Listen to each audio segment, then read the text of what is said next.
So hello my sweeties and cuties. तो आज आप सभी का इंतज़ार ख़त्म हुआ। आज हम शुरू करने वाले हैं शूशू सेकंड लाइफ महानवा का सीज़न 2। अगर आप लोगों ने अभी तक सीज़न 1 नहीं देखा है तो पहले जाकर आप सीज़न 1 देखिए और फिर उसके बाद आप सीज़न 2 स्टार्ट कीजिएगा। तो चलिए बिना किसी देरी के अपनी सीज़न 2 के एपिसोड 1 को स्टार्ट करते हैं। तो चलिए।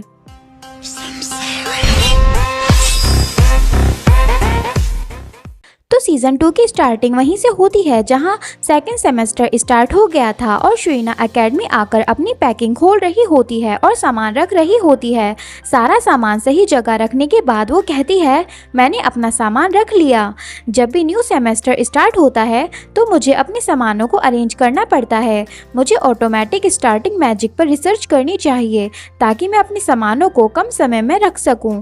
फिर तभी शुइना खुद को मिरर में देखती है और उसकी नज़र अपनी फीमेल ग्रोथ पर पड़ती है। फिर वो अपनी टी शर्ट पर हाथ फेरते हुए सोचती है, नहीं है, मेरी तो फीमेल ग्रोथ भी नहीं हुई। मैंने तो इतना सब कुछ खाया था, ऐसा नहीं होना चाहिए था। फिर वो हेस्टा को याद करते हुए सोचती है, हेस भी लंबी हो गई है और उसकी फीमेल ग्रोथ भी हो गई है। फिर हमारी प्यारी शुशु रोती हुई सोचती है, मैं तो जैसी थी वैसी ही रह गई, अब मेरा क्या होगा। फिर वो कहती है, सिर्फ हैस ही नहीं, कोरी पहले मेरे जितना था हाइट में, लेकिन अब वो मुझसे भी लंबा हो गया है और हाईली तो इतना लंबा हो गया है कि उसे मुझे देखने के लिए अपना सिर झुकाना पड़ता है। फिर वो सोचती है कि सब उससे लंबे हो गए हैं लेकिन वो बच्ची रह गई और अब सब उसे बच्चों की तरह ट्रीट करेंगे। ये सब सोचकर हमारी शुशु डिप्रेशन में चली जाती है। तभी रूम में हेज़ल आते हुए कहती है, शुशु। फिर वो शुइना को हक करते हुए कहती है, माय लवली बेबी, तुम अपसेंट थी आज तो मुझे तुम्हारी फिक्र हो रही थी, लेकिन तुम्हें देखने से ऐसा लगता है कि तुम ठीक हो। मैंने तुम्हें बहुत मिस किया। तो शुइना कहती है, सिस्टर हेज़ल हेलो। फिर हेज़ल कहती है, तुम इतनी बिजी क्यों थी? तुम पूरे हॉलीडेज़ में इतनी बिजी थी कि तुम एक बार भी मुझसे मिलने नहीं आई। तो शुइना कहती है, नहीं तो, लेकिन वैसे भी हम सेमेस्टर के स्टार्ट में एक दूसरे से मिल ही जाते, इसीलिए। तो हेज़ल कहती है, जाओ, तुम तो सेमेस्टर के दौरान भी बिजी रहती हो। फिर हेज़ल शुइना से कहती है, तुम हमेशा कहती हो कि तुम्हें क्लब का प्रोजेक्ट करना है, तो कभी तुम कहती हो कि तुम्हें प्रैक्टिस करनी है और तुम रात को लेट रूम में आती हो।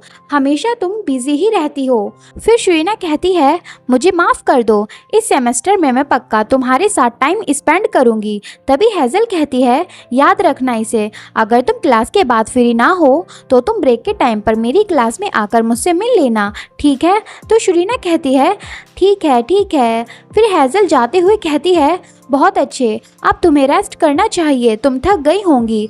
तभी शुइना सीरियस होकर कहती है, लेकिन सिस्टर हेज़ल, मैं आपसे एक चीज़ पूछना चाहती हूँ। ये सुनकर हेज़ल हैरान होती है और उसे देखने लगती है। तभी हमारा सीन कोरी पर शिफ्ट होता है और वो कहता है, मुझे नहीं पता, शायद क्योंकि मैं बहुत वेजिटेबल्स खाता हूँ। ये सुनकर शुइना का मुँह बन जाता है क्योंकि शुइना ने कोरी से इतनी लंबी हाइट का राज बताने को कहा था। फिर शुइना कोरी पर गुस्सा करते हुए कहती है, मैं भी वेजिटेबल्स खाती हूँ, अगर वेजिटेबल्स हाइट बढ़ाती तो मैं अब तक छत को तोड़ चुकी होती। तो कोरी एयर में फ्लोट होते हुए कहता है, लेकिन सबकी बॉडी अलग अलग रिजल्ट देती है, शायद इसीलिए। फिर कोरी कहता है, अगर ऐसा नहीं है तो शायद जब तुम मैच्योर हो जाओगी तब तुम टॉल हो जाओगी। तो शुइना कहती है, मैं तुम्हारी एज की ही हूँ, तो मैं ही इतनी छोटी क्यों रह गई। फिर वो याद करती है कि हेज़ल ने उससे कहा था, ओह, तो तुम जानना चाहती हो कि हाइट कैसे बढ़ाएं, तो तुम्हें ज़्यादा दूध पीना चाहिए। फिर वो याद करती है कि हाईली ने उससे कहा था, मैं इतना टॉल क्यों हूँ, मैं जैसा था वैसा ही हूँ, तुम ही छोटी हो। और हेस्टा ने कहा था, अपनी डाइट मैनेज करो। वैसे भी शुशु, तुम चाहे जैसी भी हो, तुम हमेशा से कूल थी। फिर शुइना ये सब याद करके सोचती है, मुझे पता है कि डाइट और एक्सरसाइज से हाइट बढ़ती है, लेकिन फिर भी जीन्स सबसे बड़ा रोल प्ले करते हैं। फिर शुइना बताती है, जब उसने ये सवाल हारून से पूछा था तो हारून ने कहा था, किस तरह हाइट बढ़ाते हैं ये मैं तुम्हें नहीं बता सकता, पहले मेरी 3rd ईयर स्टूडेंट वाली बिल्डिंग में आओ, मैं तुम्हें दिखा दूंगा। ये याद करके शुइना सोचती है, अब बस हारून से पूछना बाकी है और वो ब्लड रिलेटेड भी है, ज़रूर उसे पता होगा। अब ब्रदर हारून, आप मेरी लास्ट होप हो। तभी कोरी नीचे उतर जाता है और शुइना सोच रही होती है, लेकिन थर्ड ईयर स्टूडेंट्स की बिल्डिंग में जाना ये थोड़ा मुसीबत वाला काम है। तभी कोरी शुइना की हाइट देखते हुए कहता है, अगर मैं तुम्हें ऐसे देखूं तो मुझे पता चलता है कि तुम कितनी छोटी हो। ये सुनकर शुइना को बहुत गुस्सा आता है और वो स्ट्रेंथ मैजिक यूज करके कोरी को खिंचाकर पंच मारती है और शुइना के पंच की वजह से कोरी छत पर जाकर चिपक जाता है और सीलिंग भी क्रैक हो जाती है। फिर शुइना कहती है ये ब्रेक टाइम है और कोरी छत से नीचे गिरता है। फिर शुइना कोरी का ब्लैंकेट लेते हुए कहती है, मैं थोड़ी देर के लिए तुम्हारा ब्लैंकेट ले रही हूँ, ठीक है? तो कोरी बड़े दर्द में कहता है ठीक है। फिर हमें थर्ड ईयर स्टूडेंट्स की बिल्डिंग दिखाई जाती है जहाँ सभी थर्ड ईयर स्टूडेंट्स होते हैं और वहीं शुइना चुपचाप खुद को चादर में छिपाए हारून को ढूंढ रही होती है। फिर वो चुपके से जाते हुए सोचती है, यहाँ फ्रेंड्स मिलना थोड़ा मुसीबत वाला काम है, तो मुझे जल्दी हारून को ढूंढकर लंबे होने का सीक्रेट जानकर यहाँ से निकलना होगा। लेकिन तभी हेज़ल की नज़र शूशू पर पड़ जाती है। फिर हेज़ल शुइना के पास प्यार से जाते हुए कहती है, शूशू क्या तुम मुझसे मिलना चाहती थी, इसीलिए तुम यहाँ आई? हेज़ल को देखकर शुइना हैरान होती है। फिर हेज़ल शुइना को हक करते हुए अपनी फ्रेंड से कहती है, देखो ये मेरी रूममेट है, मैंने कहा था ना मेरी शूशू बहुत क्यूट है, देखो देखो ये कितनी प्यारी है। और वे सभी लड़कियाँ शुइना को देखकर कहती हैं, वाओ ये कितनी क्यूट है। फिर वे सभी लड़कियां शुइना को देखने लगती हैं और उसके चीक्स पर पॉक करती हैं और हेज़ल तो शुइना को छोड़ती ही नहीं। तभी शुइना कहती है, सिस्टर्स क्या आप हारून को जानती हो? और शुइना का इन सब के बीच दम घुट रहा होता है। फिर हेज़ल कहती है, हारून वेस्ट है ना, क्या वो तुम्हारा भाई है? क्या तुम उससे भी मिलने आई हो? तो शुइना कहती है, हाँ। वे कहाँ है? फिर हेज़ल सोचने लगती है कि हारून किस क्लास में है, लेकिन तभी वहाँ कोई आता है और कहता है, मैं तुम्हें रास्ता बता दूंगा, आओ मेरे साथ। हम देखते हैं कि वो एविस होता है जो कहता है, हेलो माय लिटिल शूशू। एविस को देखकर शुइना सोचती है, आखिर मैं उससे क्यों मिल गई जिससे मुझे मिलना नहीं चाहिए था। फिर हेज़ल जाते हुए कहती है, शूशू एविस तुम्हें रास्ता बता देगा, मुझे जाना होगा, मेरी क्लास का टाइम हो गया है, अपना ख्याल रखना। और शुइना हेज़ल को रोकने की कोशिश करती है लेकिन रुक नहीं पाती। फिर शुइना घबराने लगती है क्योंकि जैसा कि हमें पता है कि एविस जब भी शुइना को देखता है वो उसे टाइटली हग करता है, इसीलिए। तभी एविस कहता है, शूशू। तभी एविस के कुछ करने से पहले ही शुइना उसे गुस्से से एक डेडली वे में कहती है, मुझे हग मत करना, मुझे मेरे भाई के पास लेकर जाओ जल्दी, वरना। लेकिन आदत से मजबूर एविस शुइना का चेहरा पकड़कर प्यार से कहता है, तुम अपने उस भाई के पास जाकर क्या करोगी? यहाँ एक ब्रदर ऑलरेडी तुम्हारे पास है। यहाँ एविस अपनी बात कर रहा है तो शुइना चिढ़ते हुए कहती है, मजाक करना बंद करो और मुझे मेरे भाई के पास लेकर जाओ। फिर एविस शुइना के चेहरे से चादर हटाते हुए कहता है, मैं मजाक नहीं कर रहा, मैं सच बोल रहा हूँ। फिर एविस शुइना के बहुत क्लोज आकर कहता है, अगर तुम शर्मीली हो तो मैं इसे सीक्रेट रखूँगा, अगर तुम मुझे अपना भाई कंसीडर करो तो। ये पागल वागल है क्या? कौन भाई ऐसा करता है? खैर छोड़ो, हम अपनी स्टोरी कंटिन्यू करते हैं। एविस को अपने इतने पास देख शुइना सोचती है, एविस बहुत क्लोज है, उसके बाल मेरे फेस पर चुभ रहे हैं। तभी पीछे से किसी की आवाज़ आती है जिसे सुनकर शुइना हैरान होती है। हम देखते हैं कि वहाँ हारून होता है जो बहुत गुस्से से कहता है, तुम आखिर मेरी बहन के साथ क्या कर रहे हो? हारून को देखकर शुइना कहती है, ब्रदर। फिर एविस बहुत इनोसेंट वे में स्माइल करते हुए कहता है, मैं कोई ट्रिक्स नहीं कर रहा, मैं तो बस इसे एडवाइस दे रहा हूँ कि ये मुझे अपना भाई समझे, ना कि तुम्हें, जो भाई की तरह एक्ट भी नहीं करता। ये सुनकर हारून गुस्से से कहता है, क्या कहा तुमने? फिर एविस कहता है, चलो अपना भाई होने का अधिकार मुझे बेच दो, बताओ कितने पैसे लोगे? ये सुनकर हारून शुइना से पूछता है, शूशू आखिर इस लड़के की दिक्कत क्या है? ये ऐसा क्यों कह रहा है कि मैं तुम्हारा भाई नहीं लगता? ये सब देखकर शुइना घबराने लगती है और यहाँ इन दोनों भाइयों की शूशू का भाई होने के ऊपर जंग छिड़ गई होती है। तो एविस कहता है, शूशू को एक कूल भाई की ज़रूरत है।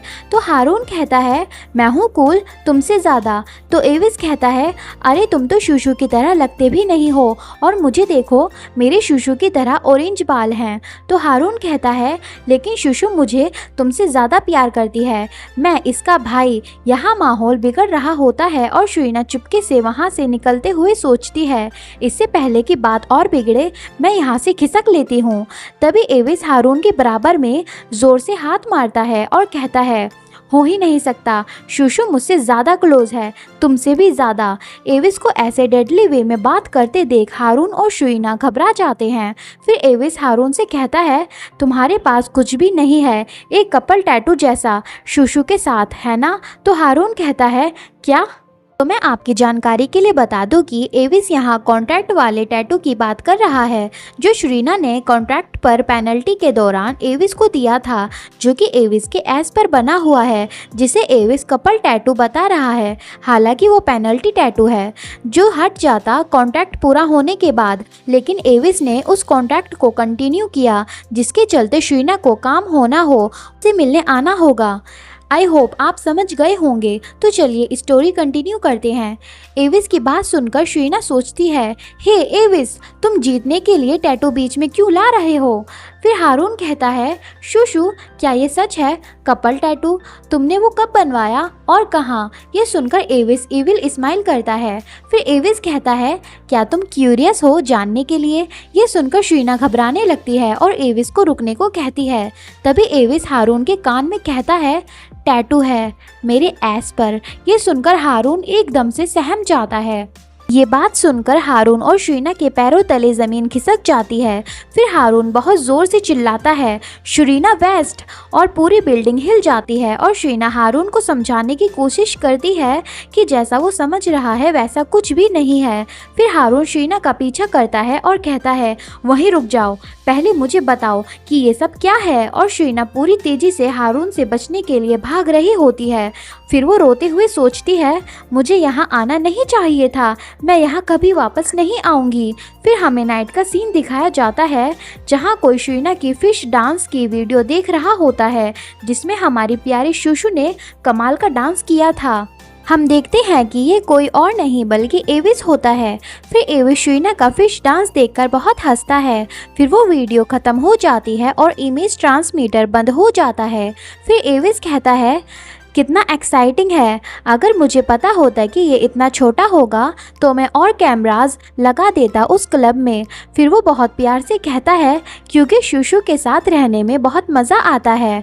फिर वो शूशु और अपनी मिशन के दौरान वाली सभी यादों को याद करने लगता है कि कैसे शुइना ने उसके लिए ग्रीन जूस बनाया था, कैसे उसने एविस को चिकन स्विगर खाने के लिए फोर्स किया था, और कैसे शुइना परेशान हो गई थी जब उसकी पॉइजन की वजह से हालत ख़राब हुई थी।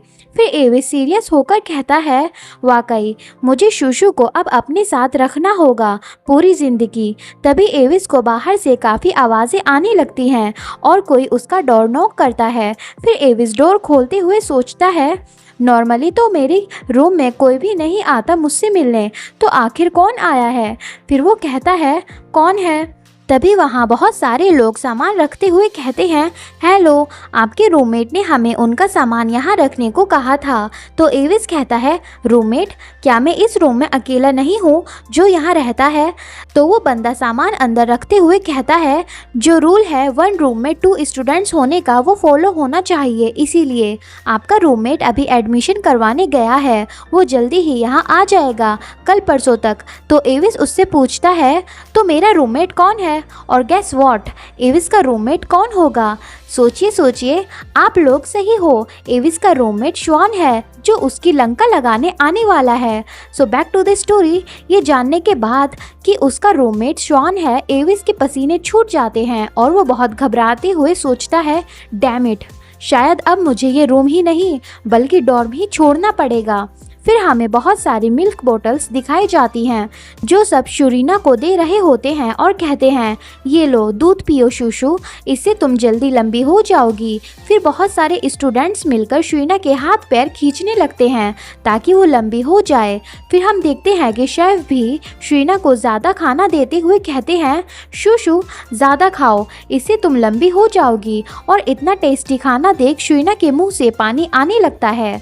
फिर हमें स्वर्ड क्लास का सीन दिखाया जाता है जहां टीचर कहते हैं, हमारी शूशु अमेजिंग है, और हाईली कहता है, शूशु छोटी है लेकिन पावरफुल है, सो कूल शुरीना। ये सब देखकर शुइना बहुत परेशान हो जाती है। ये सब देखकर शुइना सोचती है र्यूमर्स बहुत जल्दी फैलते हैं, जिसका डर था वो ही हुआ। अब सब मुझे अलग तरीके से ट्रीट करते हैं। फिर शुरीना हेस्टिया के साथ जाते हुए कहती है, मुझे अब पता चला जब मैंने पूछा, क्योंकि मैं बहुत चिंता में थी अपनी हाइट को लेकर, तो हाइली ने सबको बता दिया और मेरी हेल्प करने को कहा ताकि मेरी हाइट बढ़ सके। ये सुनकर हेस्टिया कहती है, ये अच्छा है कि सभी को तुम्हारी केयर है। फिर हेस्टिया शुइना से पूछती है, शूशु तुम ज़्यादा लंबी होना क्यों चाहती हो? लड़कों को छोटी लड़कियों को प्रोटेक्ट करने की आदत होती है, उनको ऐसा ही फील होता है। तो शुरीना कहती है, ऐसा लगता है कि मैं कभी भी किसी के प्यार में नहीं पड़ूंगी, तो इन चीज़ों की ज़रूरत नहीं है। ये सुनकर हेस्टिया कहती है, क्या वो एक जोक नहीं था कि तुम कभी भी किसी को डेट नहीं करोगी? ये सुनकर शुइना सोचती है, क्योंकि अगर मैं तुम्हारे साथ रहूंगी तो मैं कभी भी रियल लव नहीं पा पाऊंगी। मेरी फ्रेंड, यही इस नॉवल में बेकार चीज़ है। सब बस मेरे ज़रिए तुम्हारे तक पहुंचना चाहते हैं और मैं एक ब्रिज नहीं बनना चाहती। और हेस्टिया शुइना को देख रही होती है। फिर शुइना जाते हुए कहती है, आखिर इस लव में क्या रखा है? चलो अपनी स्टडीज़ के बारे में चिंता करते हैं। तुम्हारी बहुत कम अचीवमेंट थी लास्ट सेमेस्टर में। ये सुनकर हेस्टिया हैरान होती है। फिर शुइना पीछे मुड़कर हेस्टिया को देखती है, जो थोड़ी ऑकवर्ड हो जाती है जो अभी शुइना ने कहा उसे सुनने के बाद। फिर शुइना सोचती है, मैं खुद को एक ब्रिज बनने नहीं दूंगी और मैं पहले फाइनेंशियली स्टेबल बनूंगी। शुइना को कुछ ना बोलते देख हेस्टिया कहती है, क्या हुआ? क्या तुम अब भी हाइट को लेकर परेशान हो शूशु? और वे दोनों जा रही होती हैं और हम देखते हैं कि सामने से एक वाइट बालों वाला लड़का, जिसके हाथों में बहुत सारा सामान होता है, उनकी तरफ आ रहा होता है। फिर हेस्टिया शुइना को चीयर अप करते हुए उसे घुमाते हुए कहती है, हे अब और परेशान मत हो, चलो मेरे साथ मस्ती करो। और पीछे से वो लड़का सामान लेकर आ रहा होता है। तभी घूमने के चक्कर में हेस्टिया उस लड़की के सामान से टकरा जाती है, जिसकी वजह से वे दोनों गिर जाते हैं और उस लड़के का सामान भी गिर जाता है। फिर शुइना हेस्टिया को उठाते हुए कहती है, क्या तुम ठीक हो? तो हेस्टिया कहती है, हाँ मैं ठीक हूँ, लेकिन मुझसे ज़्यादा। तभी वो लड़का उठता है और हेस्टिया कहती है, मुझे माफ़ कर दो, क्या तुम्हें चोट लगी है? लेकिन तभी हेस्टिया देखती है कि वो कौन है और वे दोनों हैरान होते हैं। हम देखते हैं कि वो लड़का और कोई नहीं बल्कि श्वान होता है। श्वान को देखकर शुइना सोचती है, वो सच में इस एकेडमी में आ गया। और इस तरफ श्वान काफ़ी गुस्से में अपना सामान उठाते हुए कहता है, कितना बेकार है, क्यों बार बार मेरा कुछ ना कुछ सामान रह ही जाता है। फिर श्वान की नज़र उन दोनों पर पड़ती है और इधर हेस्टिया के तो एक्सप्रेशन ही उड़ जाते हैं श्वान को देखकर। और शुइना सोचती है, क्या ये हेस की तरफ देख रहा है? फिर हमारा हैंडसम मेल लीड बहुत एलिगेंट वे में कहता है, हेलो हेस्टिया, काफ़ी टाइम हो गया तुम्हें देखे हुए। फिर हेस्टिया बिना किसी एक्सप्रेशन से कहती है, हाँ। और शुइना सोचती है, हेस्टिया को श्वान याद है। फिर श्वान जाते हुए कहता है, मैं बहुत बिजी हूँ तो मैं पहले जा रहा हूँ। श्वान को बिना खुद को नोटिस किए देख शुइना सोचती है, मैं। फिर वो गुस्से से सोचती है, क्या वो मुझे इग्नोर कर रहा है? क्या उसने मुझे नहीं देखा?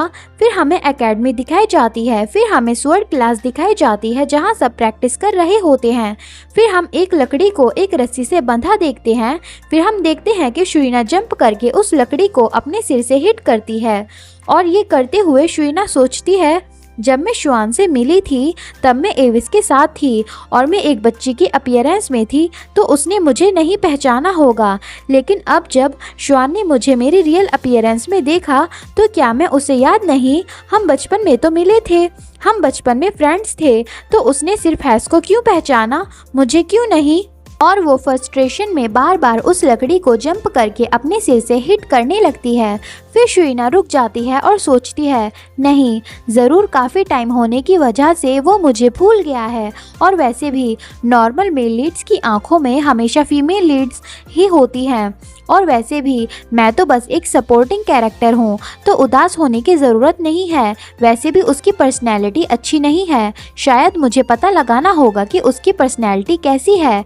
तभी कोई शुइना के हेड पर स्वर्ड मारता है। हम देखते हैं कि वो हाईली होता है, जो कहता है, तुम रुक क्यों गई? तो शुइना कहती है, तुमने कहा था कि ये काम करेगा। तो तो हाईली कहता है तुम लंबी होना चाहती हो ना, ये ट्रेनिंग मेथड है जो मैंने तुम्हारे लिए पर्सनली बनाया है, तो प्रैक्टिस करो। तो शरीना कहती है तो तुम पहले इसे ट्राई करो, 6 महीनों के बाद जब मैं रिज़ल्ट देखूंगी तब मैं एक्सरसाइज शुरू करूंगी, तो प्रूव करो कि ये इफ़ेक्टिव है। तो हाईली कहता है मैं पहले ही लंबा हूँ तो मैं एक्सरसाइज क्यों करूँ, और मैं अब थक चुका हूँ।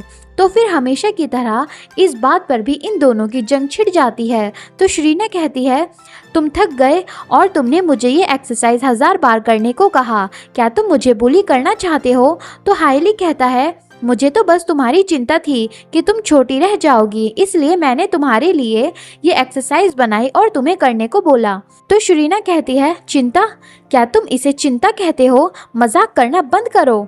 इससे पहले कि हाईली और शरीना मार पिटाई पे उतर आते, टीचर सभी को अपनी तरफ फोकस करने को कहते हैं। फिर टीचर कहते हैं आज हमारी क्लास में एक न्यू स्टूडेंट ऐड हुआ है, क्योंकि वो बहुत लेट एंटर हुआ है तो काफ़ी चीज़ें उसे नहीं पता होंगी, तो तुम सभी स्टूडेंट उस स्टूडेंट की हेल्प करना, ओके। तभी हम देखते हैं कि हाईली काफ़ी घबराते हुए कहता है अभी जो स्टूडेंट एंटर हुआ है एकेडमी में उसके अलावा तो और कोई हो ही नहीं सकता, आखिर इसे इस सब्जेक्ट को चुनने की क्या ज़रूरत थी। और हाईली घबराने लगता है। ये देखकर शरीना सोचती है आखिर ये न्यू स्टूडेंट है कौन जिससे क्राउन प्रिंस भी इतना डरता है। तभी वो स्टूडेंट वहाँ आता है और टीचर कहते हैं तो प्लीज़ खुद को इंट्रोड्यूस करो। न्यू स्टूडेंट को देखकर शरीना हैरान होती है और सोचती है आखिर क्यों इसने शोरमैनशिप ही चुनी। हम देखते हैं कि न्यू स्टूडेंट और कोई नहीं बल्कि हमारी स्टोरी का मेन लीड होता है, शुआन। तो ये एपिसोड यहीं पे ख़त्म होता है। अब देखना ये है कि आखिर एविस और हाईली हमारी शुआन से इतना डरते क्यों हैं, और आखिर शुआन आगे एविस और हाईली के साथ क्या करेगा। और आगे आप जानोगे कि सिर्फ एविस और हाईली ही नहीं बल्कि बाकी सभी भी शुआन से बहुत ज़्यादा डरते हैं, और ऐसा क्यों है ये हम जानेंगे इस स्टोरी में आगे के एपिसोड्स में। तो चलिए मेरे साथ बनी रहिए और मुझे इसी तरह सपोर्ट करते रहिए, और प्लीज़ एक प्यारा सा कमेंट कर दीजिए ताकि मुझे मोटिवेशन मिले और मैं आपके लिए इसी तरह एक्सप्लेनेशन की वीडियो बनाती रहूँ। तो चलिए अपना ख्याल रखिए, खाते पीते रहिए। सो बाय।